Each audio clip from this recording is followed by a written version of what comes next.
Taiwan, baby. Taiwan. To this day.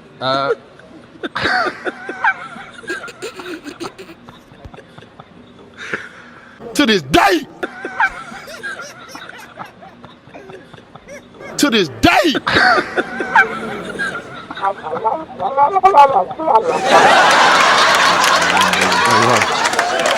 To this day.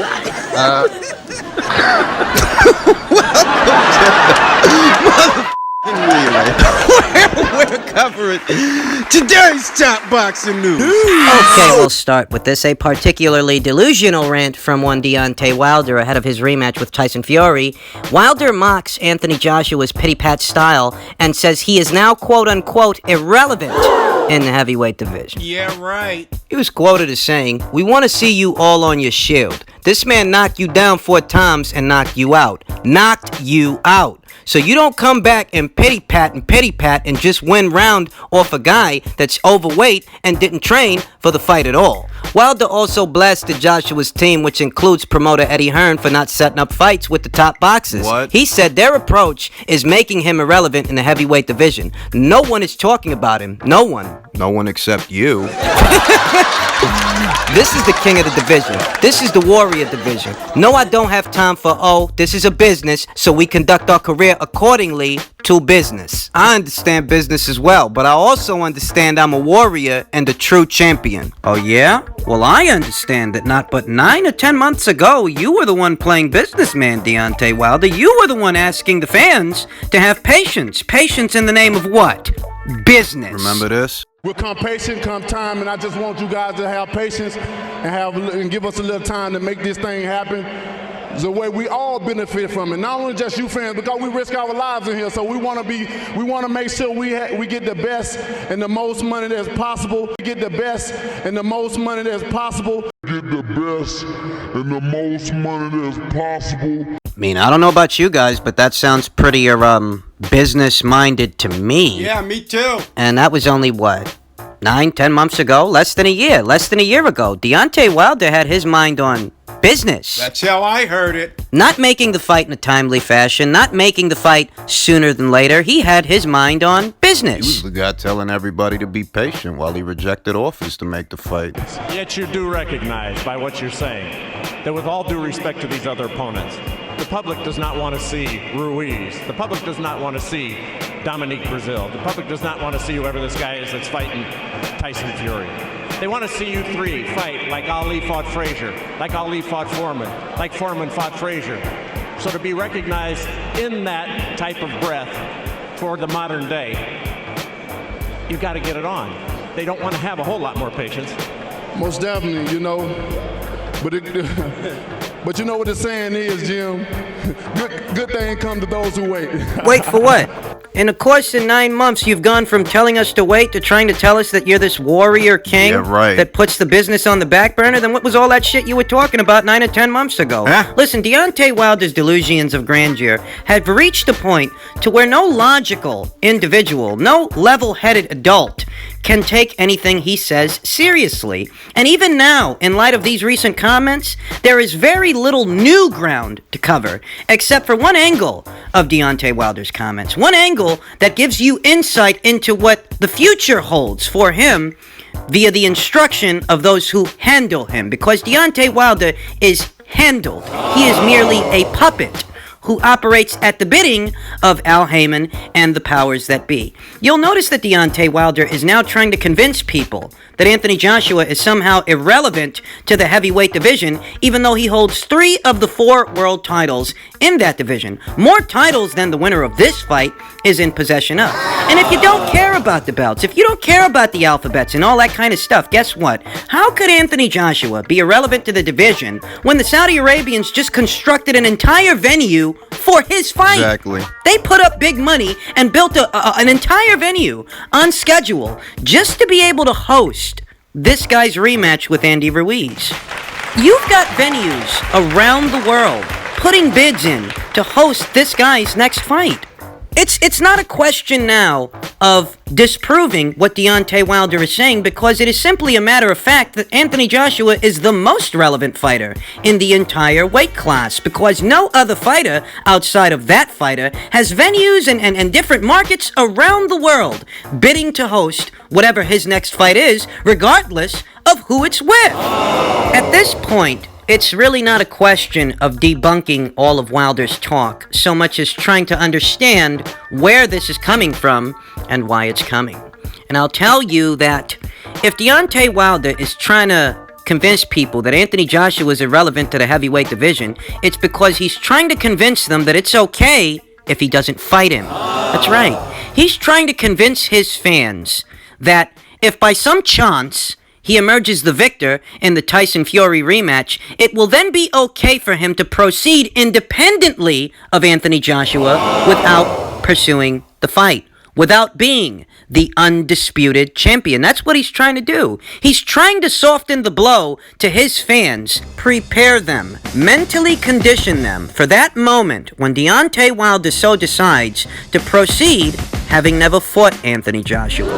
The same way he proceeded having never fought Vitaly Klitschko, having never fought Vladimir Klitschko. He is preparing them mentally for if and when the moment comes that he beats Tyson Fury and decides that he doesn't want to be an undisputed champion. And the excuse will be that Anthony Joshua is irrelevant. That's what this is, folks. I'll tell you what I think. I think what the people over there at Fox and the PBC intend to do is to stage several pay-per-view events yearly, annually, involving Deontay Wilder and the PBC stable of heavyweights. You're looking at fights with Andy Ruiz, you're looking at fights with Adam Kalnaki, maybe an F.A. Ajagba, but this is what they mean to do. I mean, this is the inference that I'm making based on Deontay Wilder's comments, because how could you honestly think, given the demand that there is for that fight, how could you honestly think that this guy's irrelevant to the division when they've been asking you to fight this guy for 2 to 3 years? This guy. You know better. We all know better. If you're saying these things, it's because the powers that be have a plan for you to operate independently of that guy. They want to stage several pay-per-views involving you and anyone but that guy. And the reason for this is because they don't have enough leverage to get him to submit to your terms, because he's a bigger marquee fighter than you are. So the best thing for you guys to do is to try to do your own thing all together. But you don't want to take the heat for it. Nope. You don't want the fans to blame you for depriving them of the biggest fight the heavyweight division has to offer. You don't want to take the heat for that. So what you're going to try to do is mentally condition them into thinking that this guy's irrelevant. And the problem with that is nobody's going to buy that shit. You kidding? Hey, what are you on, drugs? You go back to a couple of months ago, October of last year, when Fox executive Bill Wenger let it be known to the boxing media that Fox, in unison with the PBC, plans on staging 4 to 5 pay-per-view fights annually. Per year.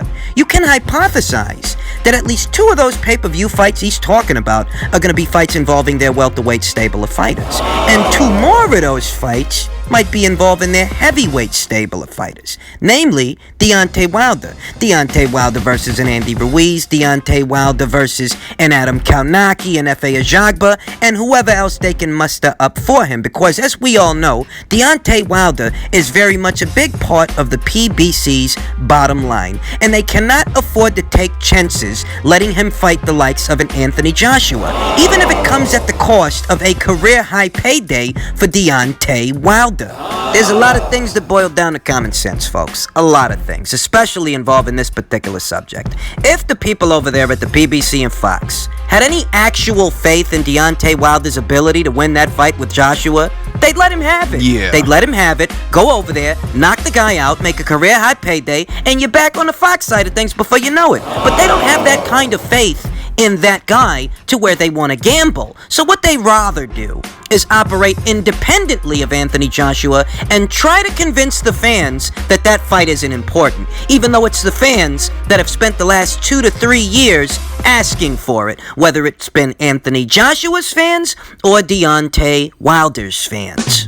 And this is where this talk of Anthony Joshua being irrelevant to the heavyweight division, this is where that talk is coming from. They are attempting to do at heavyweight what they're already doing at welterweight. You'll notice how they put no priority, no emphasis on the Terrence Crawford fight. They are now using that model in the heavyweight division when it comes to the Anthony Joshua fight. They want to convince you that crowning the next heavyweight undisputed champion is not important because Anthony Joshua is irrelevant. Yeah, fucking right. Do you guys think it's a coincidence that you're hearing this now? On the eve of the Tyson Fury rematch, at a time where the winner of that fight, whoever it is going to be under a lot of pressure to finally unify the division. Do you think it's a coincidence that you're hearing this now? This was planned. This is a preemptive attempt to convince you that whoever wins that fight, in this case Wilder, doesn't have to fight Anthony Joshua because he's not important. Ask yourself a question. Do you think that Deontay Wilder, should he win that fight, wants to have 4 different sets of mandatories? No. Sniffing his trail? No. Targeting his belts? Do you actually think he wants that? No. You see the trials and tribulations of Dillian White. You see how many hoops he's got to jump through just to get at the one belt that Deontay Wilder's holding. You see this is going on, and you see that this has been going on for well over a year now. I mean, I think it's 2 going on 3 years or something like it, and that's just for one belt. Well, imagine that times 4.